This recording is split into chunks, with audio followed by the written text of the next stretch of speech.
Gaurko protagonista Lathyrus latifolius da.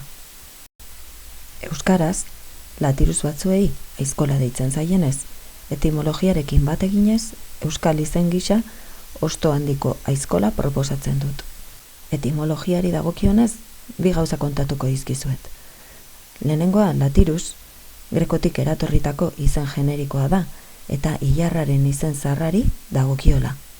Latifolius, izen espezifikoa, latinez hosto zabalekoa esan nahi du. Bere folioloek zentimetro bateko zabalera izatera irits daitezke. Genero bereko beste espezie batzuekin alderatuta nahiko handia da.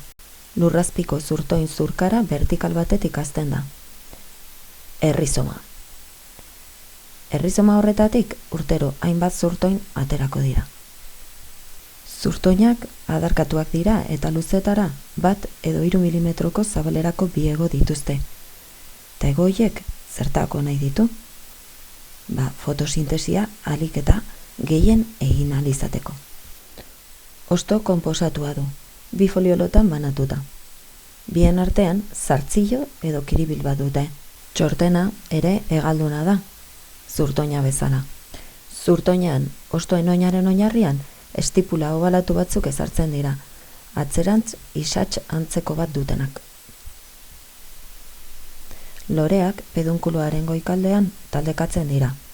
Handiak dira generoko beste espezie batzuekin alderatuta. Arrosa kolorekoak. Maiatzean eta ekainean loratzen dira. Lore hermafroditak, zigomorfoak eta pentameroak dira. Pentameroa esan nahi du korolak 5 lore piezak dituela. Estandartea, petalo batekoa, hegoak 2 petaloz osatuta eta kila 2 petaloz osatuta. Kila barruan androzeoa eta ginezoa gordetzen dira. Kalizak 5 sepalo hortzdunak ditu.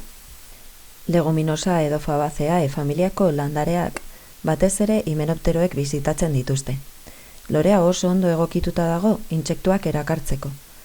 Horretarako, amu bat eta sari bat eskaintzen dizkio polinizatzaileei. Amua nektarren gidak dira. Eta saria, nektarra.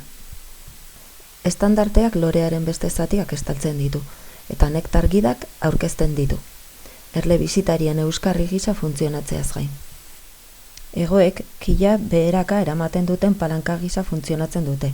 Era horretan, estigma eta polena agerian gelditzen dira. Polena bisitarien gorputzean atxikitu egingo da, orokorrean atzeko hankatan. Hurrengo bisitan, beste lore baten estigmara bidaiatu ahal izateko. Lorearen zati horiek, ohiko posizioa berreskuratzen dute intsektuak lorea uzten duenean. Kilak, lorearen zatiak babesteaz gain, Lepidoptera eta diptera bezalako beste intsektuen bizita saihesten du.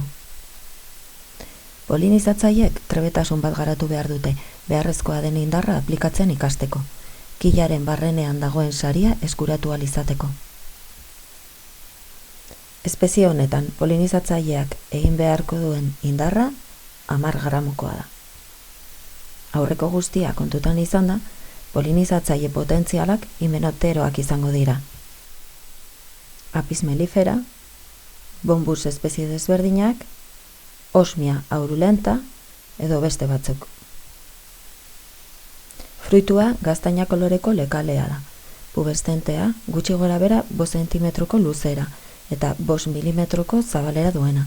Hazi globoso batzuk ditu barruan. Lekadunek duten berezitasunetako bat, atmosferako nitrogenoa finkatzeko duten gaitasuna da. Rhizobiaceae familiako bakterioekin egiten duten sinbiosiari esker. Hala, nitrogenoa errazago igarotzen da landareen konposatu organikoetara. Esan genezake prozesu horren ondorioz, lurrak emankorragoak bihurtzen direla. Larrialdi klimatikoaren eraginez, zientzialariak jabetu dira erlastarrak desagertzen ari direla, temperaturak asko igotzen ari diren eremuetatik. Horrek paisaia erabat aldatzea elkar lezake. Baina ez hori bakarrik, baita gure plateretan jarri ahal izango duguna ere.